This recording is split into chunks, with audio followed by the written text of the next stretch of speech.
ओम शांति 2/1/2023 की महावाक्य। मीठे बच्चे, तुम राज ऋषि हो। तुम्हें बेहद का बाप सारी पुरानी दुनिया का संन्यास सिखलाते हैं, जिससे तुम राजाई पद पा सको। प्रश्न: इस समय किसी भी मनुष्य के कर्म अकर्म नहीं हो सकते हैं, क्यों? उत्तर: क्योंकि सारी दुनिया में माया का राज्य है। सब में 5 विकार प्रवेश हैं। इसलिए मनुष्य जो भी कर्म करते हैं वह विकर्म ही बनता है। सतयुग में ही कर्म अकर्म होते हैं, क्योंकि वहाँ माया होती नहीं। दूसरा प्रश्न: किन बच्चों को बहुत अच्छी प्राइज मिलती है? उत्तर: जो श्रीमत पर पवित्र बन अंधों की लाठी बनते हैं। कभी 5 विकारों के वश हो कुल कलंकित नहीं बनते। उन्हें बहुत अच्छी प्राइज मिल जाती है। अगर कोई बार बार माया से हार खाते हैं तो उनका पासपोर्ट ही कैंसिल हो जाता है। गीत। ओम नमः शिवाय। ओम शांति। सबसे ऊंच है परमपिता परमात्मा अर्थात परम आत्मा। वह है रचयिता। पहले ब्रह्मा विष्णु शंकर को रचते हैं, फिर आओ नीचे अमरलोक में। वहाँ है लक्ष्मी नारायण का राज्य। सूर्यवंशी का राज्य चंद्रवंशी का नहीं है। यह कौन समझा रहे हैं? ज्ञान का सागर। मनुष्य को कब समझा ना सके। बाप सबसे ऊंच है, जिसको भारतवासी मात पिता कहते हैं। तो ज़रूर प्रैक्टिकल में मात पिता चाहिए। गाते हैं तो ज़रूर कोई समय हुए होंगे। तो पहले पहले ऊंचते ऊंच है वह निराकार परमपिता परमात्मा। बाकी तो हर एक में आत्मा है। आत्मा जब शरीर में है तो दुखी व सुखी बनती है। यह बड़ी समझने की बातें हैं। यह कोई दंत कथाएं नहीं है। बाकी जो भी गुरु गोसाई आदि सुनाते हैं वह सब दंत कथाएं हैं। अब भारत नर्क है। सतयुग में इनको स्वर्ग कहा जाता है। लक्ष्मी नारायण राज्य करते थे। वहाँ सब सौभाग्यशाली रहते थे। कोई दुर्भाग्यशाली थे ही नहीं। कोई भी दुख रोग था ही नहीं। यह है पाप आत्माओं की दुनिया। भारतवासी स्वर्गवासी थे। लक्ष्मी नारायण का राज्य था। श्री कृष्ण को तो सभी मानते हैं। देखो, इनको 2 गोले दिए हैं। श्री कृष्ण की आत्मा कहती है, अब मैं नरक को लात मार रहा हूँ, स्वर्ग हाथ में ले आया हूँ। पहले कृष्णपुरी थी, अब कंसपुरी है। इसमें यह श्री कृष्ण भी है। इनके 84 जन्मों के अंत का यह जन्म है, परंतु अब वह श्री कृष्ण का रूप नहीं है। यह बाप पेट समझाते हैं।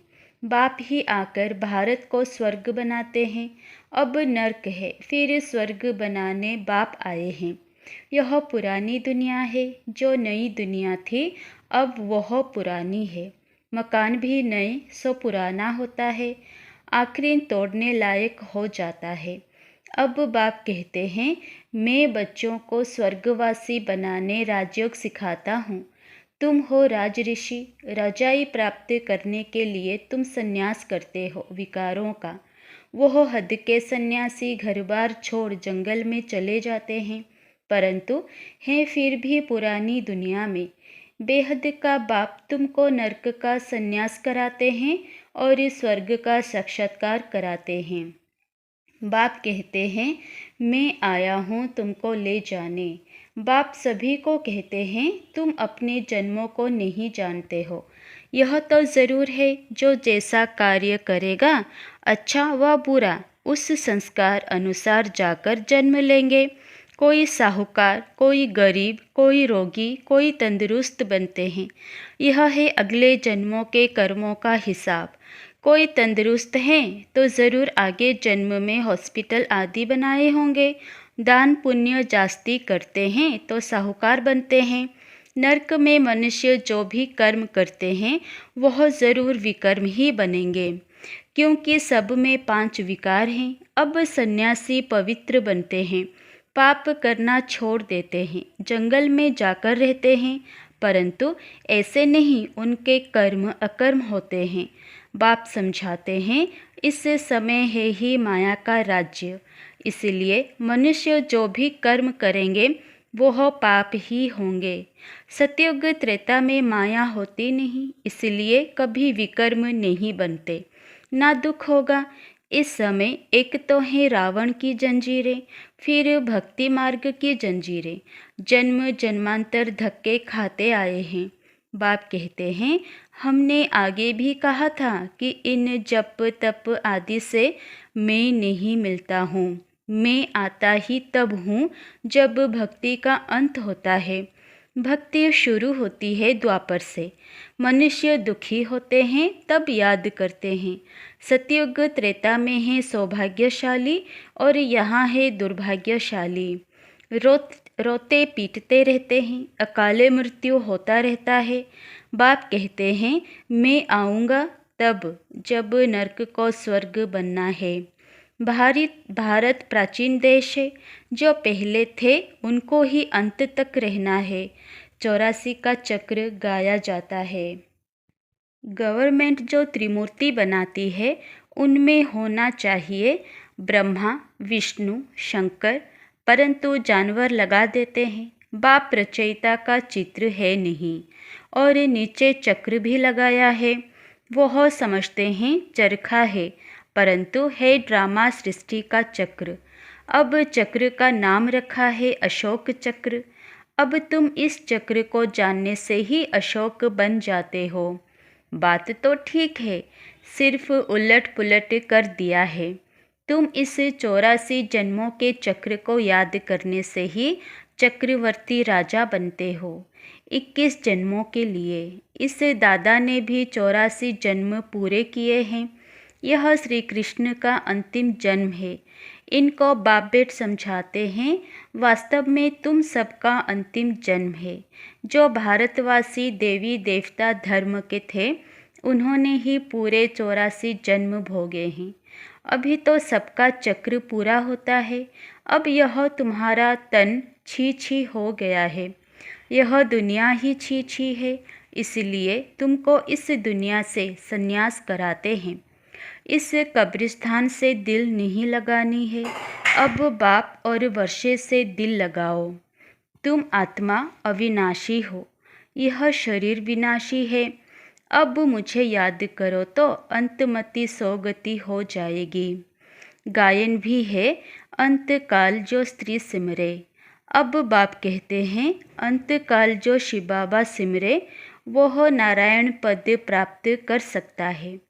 नारायण पद मिलता ही है सतयुग में। बाप के सिवाय यह पद कोई दिला ना सके। यह पाठशाला है ही मनुष्य से देवता बनने की। पढ़ाने वाला है बाप, जिसकी महिमा सुनी ओम नमः शिवाय। तुम जानते हो हम उनके बच्चे बन गए हैं, अब वर्षा ले रहे हैं। अब तुम मनुष्य मत पर नहीं चलते। मनुष्य मत पर चलने से तो सब नरकवासी बन गए हैं। शास्त्र भी मनुष्यों के ही गाए हुए हैं अथवा बनाए हुए हैं। सारा भारत इस समय धर्म भ्रष्ट कर्म भ्रष्ट बन पड़ा है। देवताएं तो पवित्र थे। अब बाप कहते हैं, अगर सौभाग्यशाली बनना चाहते हो तो पवित्र बनो। प्रतिज्ञा करो, बाबा हम पवित्र बन आपसे पूरा वर्षा ज़रूर लेंगे। यह तो पुरानी पतित दुनिया खत्म होने वाली है। लड़ाई झगड़ा क्या क्या लगा पड़ा है, क्रोध कितना है, बॉम्ब्स कितने बड़े बड़े बनाए हैं, कितने क्रोधी लोभी हैं। वहाँ श्री कृष्ण कैसे गर्भ महल से निकलते हैं, सो तो बच्चों ने साक्षात्कार किया है। यहाँ है गर्भ जेल। बाहर निकलने से माया पाप कराने लग पड़ती है। वहाँ तो गर्भ महल से बच्चा निकलता है, रोशनी हो जाती है, बड़े आराम से रहते हैं। गर्भ से निकला और दासियाँ उठा लेती, बाजे बजने लग पड़ते। यहाँ वहाँ में कितना फ़र्क है। अब तुम बच्चों को 3 धाम समझाए हैं। शांति धाम से ही आत्माएं आती है। आत्मा तो स्टार के मिसल है जो भृकुटी के बीच में रहती है। आत्मा में 84 जन्मों का अविनाशी रिकॉर्ड भरा हुआ है। न ड्रामा कभी विनाश होता, न एक्ट बदली हो सकती। यह भी वंडर है। कितनी छोटी आत्मा में 84 जन्मों का पार्ट बिल्कुल एक्यूरेट भरा हुआ है।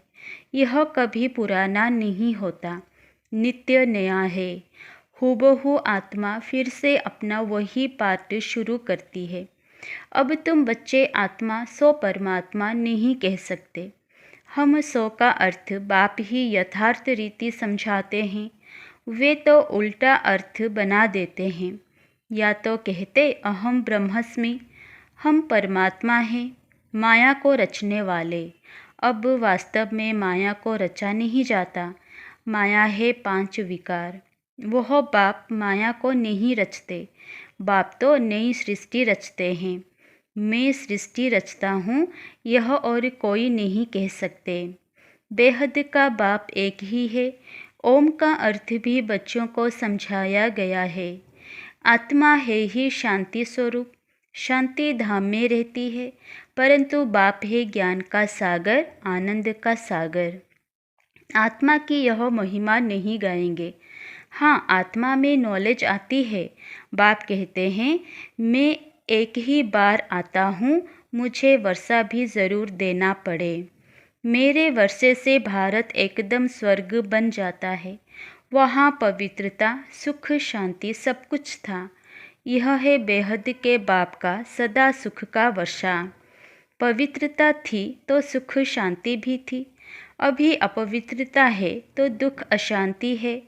बापेट समझाते हैं तुम आत्मा पहले पहले मूल वतन में थी, फिर देवी देवता धर्म में आई, फिर क्षत्रिय धर्म में आई। 8 जन्म सतो प्रधान में, फिर 12 जन्म सतों में, फिर 21 जन्म द्वापर में, फिर 42 जन्म कलयुग में। यहाँ शूद्र बन पड़े। अब फिर ब्राह्मण वर्ण में आना है, फिर देवता वर्ण में जाएंगे। अब तुम ईश्वरीय गोद में हो। बाप कितना अच्छी रीति समझाते हैं। 84 जन्मों को जानने से फिर उसमें सब कुछ आ जाता है। सारे चक्र का ज्ञान बुद्धि में है। यह भी तुम जानते हो। सतयुग में है एक धर्म, वर्ल्ड ऑलमाइटी अथॉरिटी राज्य। अब तुम लक्ष्मी नारायण पद पा रहे हो। सतयुग है पावन दुनिया, वहाँ बहुत थोड़े होते हैं। बाकी सब आत्माएं मुक्ति धाम में रहती हैं। सबका सद्गति दाता एक ही बाप है। उनको कोई जानता ही नहीं और ही कह देते हैं कि परमात्मा सर्वव्यापी है। बाप कहते हैं तुमको किसने कहा? कहते हैं गीता में लिखा हुआ है। गीता किसने बनाई? भगवान उवाच मैं तो इस साधारण ब्रह्मा तन का आधार लेता हूँ।